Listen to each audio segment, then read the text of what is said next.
Halo, sahabat Jari Pelawi Chess. Memang harus teman-teman bagi kita penikmat catur ataupun pemula profesional untuk di ajang catur melihat banyak video-video unggulan. Kali ini saya berikan yang terbaik teman-teman. Permainan Magnus Carlsen tahun 2022. 20 menit durasinya. Saya menciptakan video ini hampir 5 jam. Dan itu tidak jadi masalah bagi saya teman-teman, untuk kalian dapatkan ilmunya saat bermain nanti. Untuk itu, siapkan konsentrasi tinggi. Kopi juga boleh, udut juga boleh. Dan jangan lupa subscribe dan nyalakan loncengnya. Selamat menyaksikan.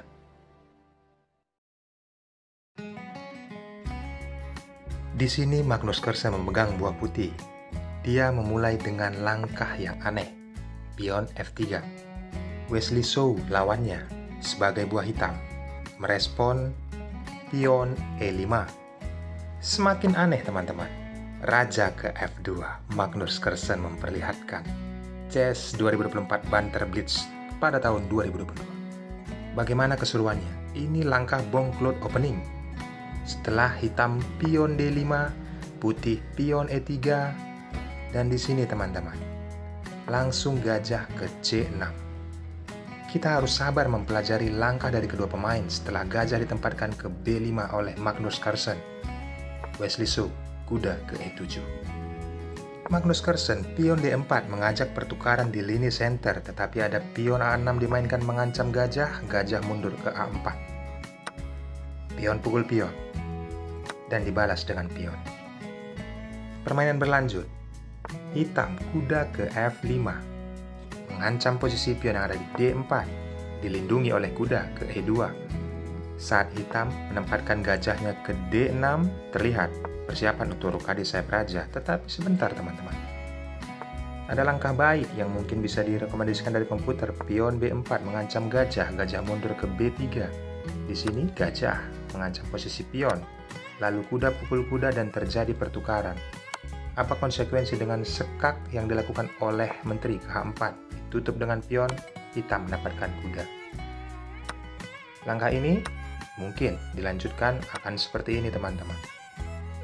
Tetapi Wesley So tidak melakukannya. Jika kembali dilanjutkan, hitam tidak pukul benteng terlebih dahulu, tetapi tempo skak. Setelah raja bergeser, barulah kuda memukul benteng. Sangat diunggulkan dengan posisi seperti ini untuk hitam teman-teman. Gajah mungkin bisa ditarik mundur ke E4, dan di sini gajah yang dimiliki oleh hitam juga terpaku. Saya membuat perbandingan seperti ini, inilah langkah yang dilakukan oleh komputer. Tetapi langkah aslinya adalah bukan pion yang ke B5, tetapi gajah ditempatkan ke D6, persiapan rokade sayap raja. Magnus Carlsen merespon hal ini pion C3 untuk memberikan ruang kepada gajahnya. Setelah hitam rokade sayap raja, putih kuda ke D2. Manuver kuda ini akan jelas terlihat, menempatkan ke F1 bertujuan menjaga kotak yang ada di G3, karena kotak ini sudah sangat terancam. Diancam oleh gajah petak hitam dan diancam juga oleh kuda. Berikut juga menteri bisa ditempatkan nantinya ke H4. Setelah hitam benteng ke jalur E, seperti tujuan awal, kuda ke F1, gajah ke D7, Magnus Carlsen menarik gajah petak putihnya ke C2. Hitam menempatkan menterinya, tempo skak dilakukannya ke H4.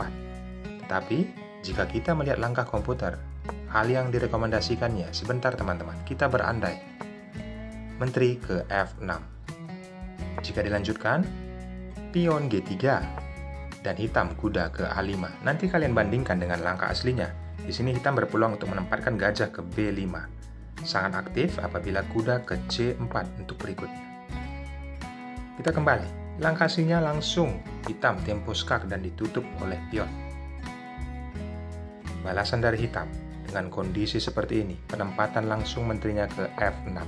Tapi tunggu dulu teman-teman, dengan posisi seperti ini hitam mempunyai peluang memukul kuda dengan benteng. Ini ada problem. Apabila dipukul oleh menteri, hitam akan untung. Dengan memukul pion yang ada di G3 dengan kuda, tempo mengancam menteri dan mengancam benteng. Dibalas dengan kuda, dibalas dengan gajah, skak, jelas dipukul pion. dipukul bentengnya oleh menteri. Ada ancaman ke H2, ancaman skak. Begitu juga dengan benteng hitam bisa ditempatkan ke jalur E, maka dari itu penyederhanaan permainan dilakukan oleh putih. Inilah yang didapatkan oleh hitam. Jika dilanjut teman-teman, perwiranya sangat aktif dan unggul 1 pion. Tetapi hal terburuknya dengan posisi seperti ini, rajalah yang memakan benteng tersebut, bukan menteri. Tidak berjalan lagi, kuda memukul pion ada di G3. Karena benteng akan dilindungi oleh menteri nantinya. Mungkin kita lanjutkan, menteri ke H3. Posisi seperti ini, raja membackup. Peluang untuk menteri tempo skak di G2. Itulah sebabnya teman-teman. Wesley So juga, saya lihat tweetnya, sudah mengetahui langkah ini tetapi dia tidak mengambilnya. Dia sudah memikirkannya. Dia mengambil posisi menteri langsung ke F6 saat diancam. Magnus Carlsen gajah ke F3. Wesley So langsung menurunkan kudanya ke E7, manuver nanti ke G6. Mengancam posisi gajah petak hitam yang dimiliki oleh putih. Tetapi sebentar teman-teman. Sebelum kuda melangkah, ada langkah yang terbaik mungkin direkomendasikan oleh komputer. Apabila pion memukul kuda tersebut di H4, maka inilah yang akan terjadi. Penyederhanaan permainan, menteri langsung memukul kuda. Terlihat juga jalur E sudah dikuasai oleh benteng hitam. Ancaman menteri pukul pion yang ada di H4, tempo skak juga sangat berbahaya. Tetapi mungkin teman-teman dalam posisi seperti ini ada teman-teman berpikir tidak memukul kuda, melainkan kuda ke E3. Maka langsung hitam akan mengeliminasi kudanya dengan benteng teman-teman. Jika dilanjutkan, gajah pukul benteng, tempo skak akan didapatkan oleh hitam. Raja mundur ke E1, tempo skak oleh kuda, raja ke D2, skak mat teman-teman. Satu lagi, dengan kondisi masih dalam langkah perandaian. Di sini tidak dipukul dengan gajah tetapi dengan raja. Maka hitam akan membalas tempo skak kuda ke G2. Raja mundur ke F2, kuda pukul gajah, dan kuda pukul kuda.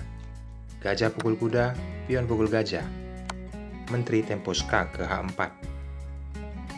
Ada benteng yang nantinya ke jalur E. Di sini juga hitam sangat unggul untuk ke depan teman-teman. Ini rekomendasi dari langkah komputer. Jelas, posisi seperti ini, hitam sangat unggul. Kita kembali ke partai aslinya.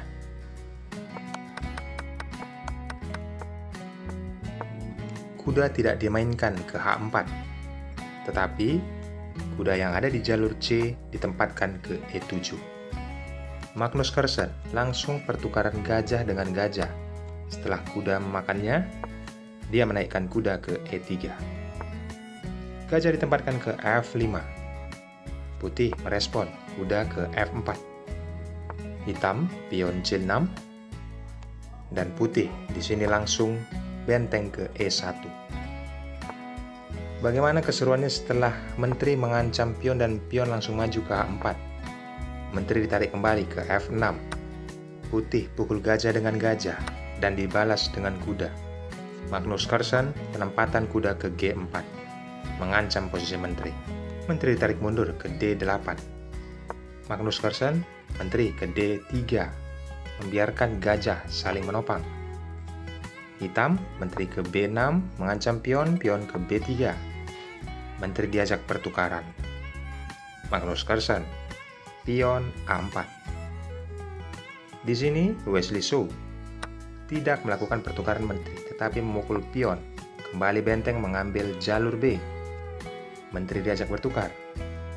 Giliran Magnus Carlsen menolaknya. Permainan berlanjut. Ditempatkan benteng ke B4, teman-teman. Itu langkah yang baik. Maka dari itu diantisipasi oleh hitam. Pion ke A5. Magnus Carlsen dengan kondisi seperti ini langsung menempatkan kudanya mengancam menteri, tetapi sudah ada ruang bagi menteri ke A6. Pion H5 dimainkan. Pion F6 mengancam kuda. Di sini teman-teman, penempatan kuda ke D3 akan mempersiapkan langkah taktikal setelah hitam kuda ke C4, menteri ke A2, pion ke B6, menopang pion C5 nantinya untuk ke depan. Setelah Magnus, pion G4 mengancam kuda, kuda dipukul mundur ke D6. Giliran benteng ke jalur E mengajak pertukaran. Wesley Su membiarkan hal itu. Menteri ke B7. Tujuannya tepat, ke D7. Putih kuda ke E6, hitam menteri ke D7. Putih kuda ke F4, hitam benteng ke E7, persiapan untuk mendouble bentengnya. Begitu juga dengan Magnus Carlsen, benteng ke E2.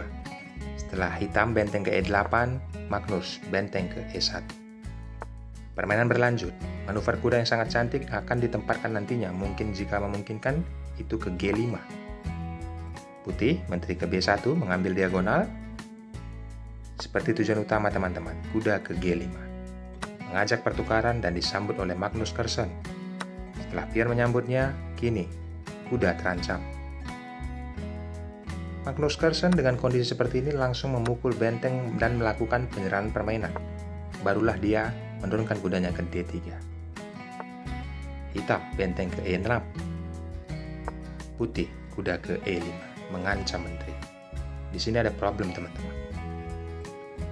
Perempatan menteri ke E7. Tetapi rekomendasi dari langkah komputer setelah putih benteng ke E2 ada langkah yang disarankan oleh komputer. Coba kita berandai teman-teman. Apabila langsung kuda memukul pion yang ada di C6, tempos mengancam menteri. Menteri ditempatkan ke D6. Kuda ke E5. Kuda pukul kuda, pion pukul kuda, benteng pukul pion, benteng pukul benteng. Menteri juga di sini mengambil keuntungan untuk pionnya masing-masing. Tempo skak, raja naik, dan di sini mengambil pion tempo skak. Jelas dengan posisi seperti ini, keadaan mungkin bisa dibilang remis teman-teman. Kita kembali ke partai aslinya. Itu rekomendasi dari komputer, langkah yang diperlihatkan jika diambil. Magnus Carlsen tidak menginginkan hal itu. Di sini, dia langsung memainkan benteng menempatkan ke E2. Hitam merespon. Pion H6, persiapan untuk rajanya. Ada udara, langkah ke H7. Setelah menteri ke F5, benteng ke F6. Kembali teman-teman. Ada langkah rekomendasi untuk hitam. Langkah baiknya menteri ke E8. Jika kita bandingkan dengan partai aslinya, di sini menteri sudah menjaga line dari kolom 8. Tetapi hitam memainkan benteng ke F6. Magnus Carlsen mengambil keuntungan. Penempatan menteri ke C8, tempo skak, mengancam juga pion yang ada di C6. Ditutup oleh menteri dan dilakukan penyerahan permainan. Ada endgame di partai ini. Setelah benteng pukul kembali menteri. Kuda mendapatkan pion. Ada ancaman kepada raja. Begitu juga pion yang ada di D5. Maka dari itu, raja ke F7 kembali diskak oleh benteng. Raja ke F6, benteng ke D7. Di sini hitam mencoba mengambil posisi yang sangat tepat, mengamankan pionnya. Tapi Magnus Carlsen, jangan lupa teman-teman, dia raja endgame. Bagaimana dia menciptakan langkah untuk satu persatu mendapatkan pion, dan akhirnya nanti perwira akan ditukarkan. Coba kalian post videonya langkah apa yang dilakukan oleh Magnus Carlsen dengan posisi seperti ini. Bagaimana teman-teman? Rekomendasi dari komputer adalah kuda ke D8. Langkah apapun yang dilakukan akan membuat rajanya mati apabila benteng ke F7. Kecuali kuda ditempatkan dan berkorban, akan dipukul oleh benteng. Dan satu langkah lagi, benteng pukul kuda. Menang kualitas untuk putih. Jelas putih akan menang untuk ke depan. Magnus Carlsen dari tweetnya, dia tidak melihat langkah ini, tapi dia memainkan kuda ke E7. Permainan berlanjut. Wesley Su melihat keadaan seperti ini langsung menempatkan raja ke E6 mengancam benteng. Benteng bergeser ke A7. Lalu hitam benteng ke F8. Putih kuda ke F5 mengancam pion dan diajak pertukaran benteng. Sebelum itu terjadi, Magnus Carlsen pukul pion dengan kuda. Setelah raja bergeser, barulah dia memukul benteng dengan benteng. Disambut oleh raja dan Magnus menyelamatkan kudanya ke F5. mengancam posisi pion yang ada di H6. Hitam pukul pion dengan kuda.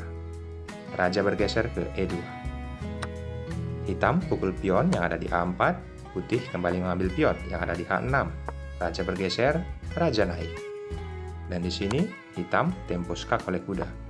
Raja mundur ke C2. Kuda naik ke C4, putih kuda ke F5. Ada pion promosi yang dimiliki oleh kedua pemain di jalur A dan di jalur H.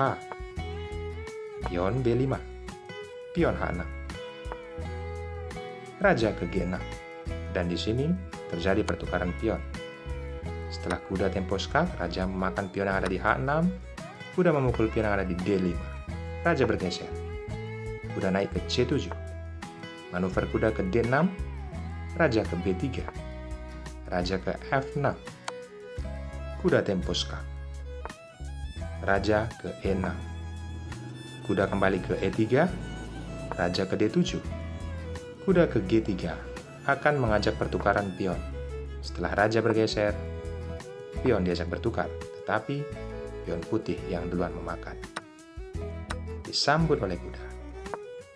Kuda ke F4, kuda E4. Kuda H3 mempersiapkan pion promosi ke depan. Ada tempo skak, raja naik. Hitam mengajak pertukaran pion, langsung disambut dengan raja. Raja pukul pion, kuda pukul pion.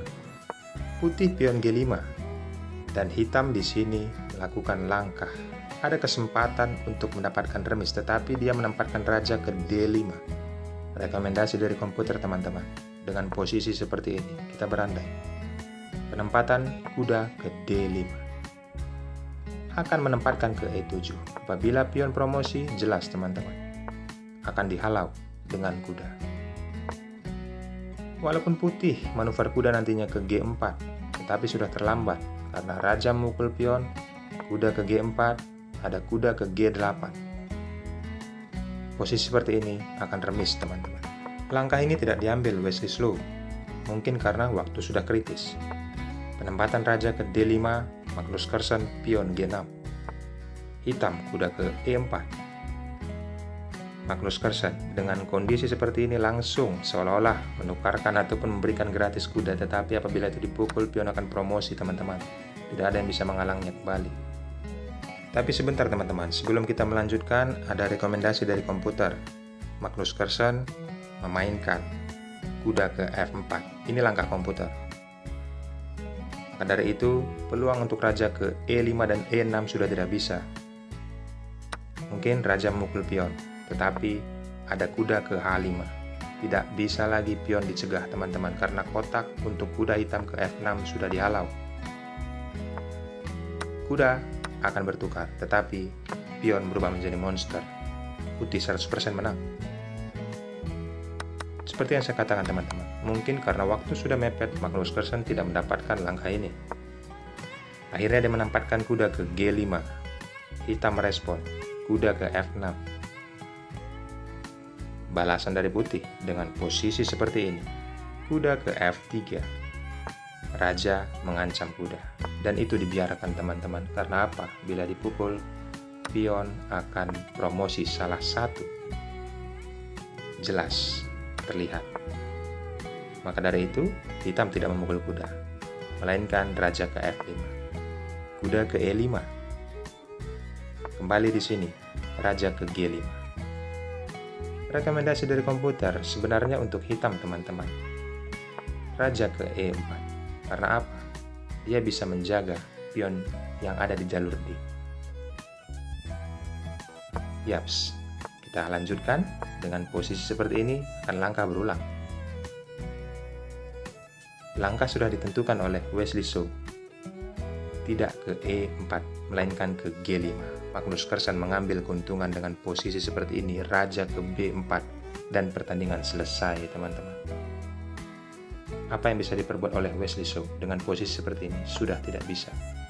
Walaupun raja ke H6, salah satu pion akan promosi. Manuver kuda ke G4, mengajak pertukaran ataupun memberikan secara gratis. Ini sudah sangat jelas teman-teman, putih unggul. Kita lanjutkan dengan kondisi seperti ini. Jadi pelajaran ini bukan remis. Karena apa? Pada saat Raja Hitam ke D8, Raja Putih juga melakukan sejajar. Saat Raja ke E, Putih ke C. Ambil pelajaran pentingnya teman-teman. Video 20 menit ini sudah saya analisis sesederhana mungkin. Seperti yang saya katakan dari awal, hampir 5 jam saya memproduksi video ini. Tentunya sesuai dengan langkah aslinya pada tahun 2022 CS24 Banter Blitz. Untuk itu, dukung channel ini agar berkembang. Jangan lupa subscribe dan nyalakan loncengnya. Dan bagi teman-teman yang ingin bergabung di channel ini, bisa klik tombol gabung di samping nama channel. Fungsinya apa? Ada video unggulan untuk yang berlangganan. Akhir kata saya ucapkan thanks and God bless. Bye-bye.